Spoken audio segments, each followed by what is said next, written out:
Pendant des décennies, Jean-Jacques Goldman, l'immense auteur-compositeur-interprète fait de la scène musicale sa maison préférée. De nombreux fans à travers l'Hexagone vont le voir sur scène, chante avec notre grand chanteur ses titres qui se comptent par centaines. Goldman écrit aussi pour les autres vedettes de la chanson. Et depuis plus de 10 ans, Jean-Jacques Goldman a déserté. Il vit toujours de la chanson puisqu'il compose pour d'autres. Et si les rumeurs quant à un éventuel retour ressurgissent chaque année, il vit toujours à Marseille, loin des projecteurs.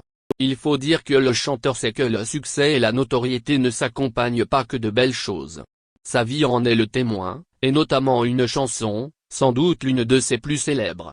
On parle de Là-bas, le tube qu'il a interprété aux côtés de Sirima, une jeune femme qui n'avait connu que le métro parisien comme scène, avant que la star ne lui fasse confiance pour l'accompagner sur ce duo qui est depuis entré dans l'histoire de la chanson française. Pour Jean-Jacques Goldman, sa chanson Là-bas traite le besoin d'évasion et le dilemme entre un renouveau vital et la perte des siens. Il choisit Sirima pour l'accompagner, une chanteuse britannique d'origine sri-lankaïse qu'il rencontre par le biais de Philippe Delacroix-Herpin, son saxophoniste. Il tombe sous le charme de cette jeune chanteuse de rue. Et le succès est au rendez-vous. Pendant 4 semaines, la chanson est numéro 2 des ventes et s'écoule à plus de 600 000 exemplaires. De quoi conforter le statut de star de Jean-Jacques Goldman et lancer la carrière de Sirima. La jeune femme ne compte pas s'arrêter là et sort 2 ans plus tard son premier album, À part Ovme. À cette époque, Sirima est en couple avec Katra Sassorit, un artiste qu'il aime, mais qu'il aime mal. Incapable de se réjouir du succès de sa compagne, la jalousie le ronge. Il craint que Sirima ne le quitte pour un chanteur à succès, qu'elle se détourne de lui.